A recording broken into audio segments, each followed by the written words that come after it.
તો જોઈએ સમાચાર વિગતવાર મહત્વના સમાચાર ઉપર સીધી નજર કરીએ। અમદાવાદમાં લોકસભાની ચૂંટણીને લઈને ભાજપની તૈયારીઓ જોવા મળી રહી છે। ઘાટલોડિયા ખાતે વિધાનસભા કાર્યાલયનું ઉદ્ઘાટન કરવામાં આવ્યું છે। તો સીએમ ભૂપેન્દ્ર પટેલના હસ્તે કાર્યાલયનું ઉદ્ઘાટન થયું છે। ભાજપના કાર્યકરો આજથી જ પ્રચારના શ્રી ગણેશ કરશે। તો લોકસભાની ચૂંટણીની તારીખોની જાહેરાત આજે થશે શક્યતા સંભવત, અને એ પહેલાં જ ચૂંટણી પ્રચારના શ્રી ગણેશ અમિત શાહ દ્વારા કરી દેવામાં આવ્યા છે। અને આજરોજ અમદાવાદની અંદર પણ ચૂંટણીને લઈને ભાજપની તૈયારીઓ શરૂ થઈ ચૂકી છે।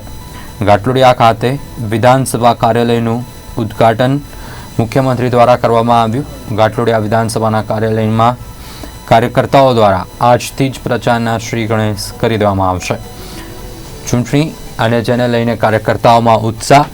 ગતરોજ જો વાત કરીએ, કેન્દ્રીય ગૃહમંત્રી જો ગાંધીનગરથી લોકસભાની ચૂંટણી લડવાના છે, ગાંધીનગરથી જ તેમણે પ્રચારના શ્રી ગણેશ ગતરોજથી જ કરી દીધા। લોકસભાની ચૂંટણીને લઈને ભાજપની તૈયારીઓ પૂરજોશમાં ચાલી રહી છે।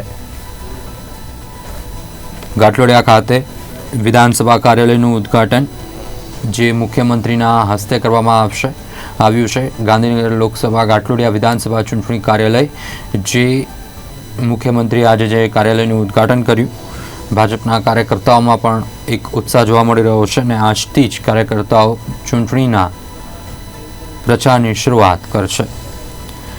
અમદાવાદ લોકસભાની ચૂંટણી લઈને ભાજપની તૈયારીઓ।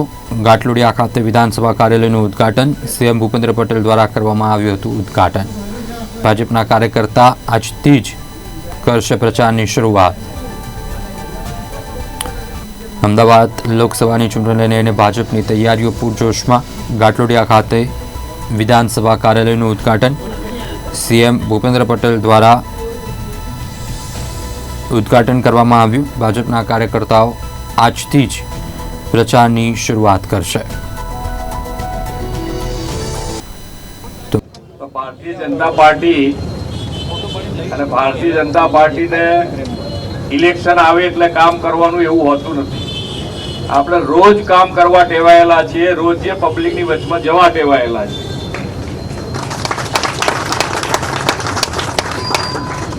અને ઘાટલોડિયા વિધાનસભા એ ગાંધીનગર મતક્ષેત્રમાં આવે છે, એટલે ઘાટલોડિયા વિધાનસભા વાળાને ડબલ ફાયદા છે।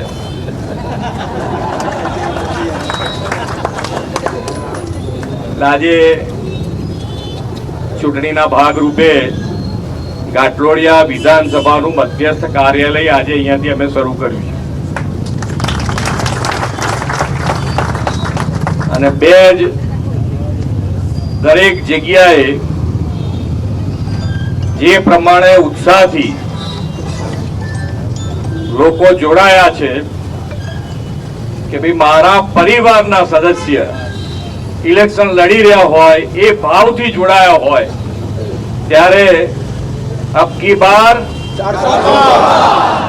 અને ફિર એક બાર બે ફૂલ મેજોરિટી સાથે આપણે બધા જ એક આ જુસ્સો જે આજનો જુસ્સો છે, છેલ્લા દિવસ આ જુસ્સા સાથે આપણે બધા કામ કરી અને આપણા લોકલાડીલા સાંસદ અને કેન્દ્રના ગૃહ અને સહકારિતા મંત્રી અમિતભાઈને જે રીતે એમણે ગાંધીનગર લોકસભાને દુનિયાની શ્રેષ્ઠ લોકસભા બનાવી છે, એ જ રીતે એમને પણ દુનિયાના નંબર 1 સાંસદ તરીકે આપણે ચૂંટીને મોકલીએ, એ જ અભ્યર્થના સાથે વિરમું છું। ભારત માતા કી જય, વંદે માતરમ, જય જય કરી।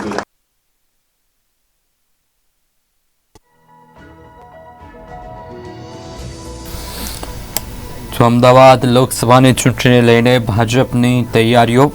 ઘાટલોડિયા ખાતે વિધાનસભા કાર્યાલયનું ઉદ્ઘાટન સીએમ ભૂપેન્દ્ર પટેલ દ્વારા કરવામાં આવ્યું ઉદ્ઘાટન। ભાજપના કાર્યકર આજથી કરશે ચૂંટણીની પ્રચારની શરૂઆત। તો અમદાવાદ લોકસભા ચૂંટણીને લઈને ભાજપની તૈયારીઓ। ઘાટલોડિયા ખાતે વિધાનસભા કાર્યાલયનું ઉદ્ઘાટન સીએમ ભૂપેન્દ્ર પટેલ દ્વારા ઉદ્ઘાટન કરવામાં આવ્યું। ભાજપના કાર્યકર્તાઓ આજથી કરશે ચૂંટણીના પ્રચારની શરૂઆત. અમદાવાદ લોકસભા ચૂંટણીને લઈને ભાજપની તૈયારીઓ. ગાટલોડિયા ખાતે વિધાનસભા કાર્યાલયનું ઉદ્ઘાટન સીએમ દ્વારા કરવામાં આવ્યું ઉદ્ઘાટન. ભાજપના કાર્યકર્તાઓ આજથી કરશે પ્રચારના શ્રી ગણેશ. અમદાવાદ લોકસભાની ચૂંટણીને લઈને ભાજપની તૈયારીઓ. ગાટલોડિયા ખાતે વિધાનસભા કાર્યાલયનું ઉદ્ઘાટન સીએમ ભૂપેન્દ્ર પટેલ દ્વારા કરવામાં આવ્યું ઉદ્ઘાટન. ભાજપના કાર્યકર્તાઓ આજથી કરશે પ્રચારની શરૂઆત. અમદાવાદમાં લોકસભાની ચૂંટણીને લઈને ભાજપની તૈયારીઓ. ગાટલોડિયા ખાતે વિધાનસભાના કાર્યાલયનું ઉદ્ઘાટન સીએમ ભૂપેન્દ્ર પટેલ દ્વારા કરવામાં આવ્યું ઉદ્ઘાટન. ભાજપના કાર્યકર્તાઓ આજથી કરશે પ્રચારની શરૂઆત. અમદાવાદમાં લોકસભાની ચૂંટણીને લઈને ભાજપની તૈયારીઓ.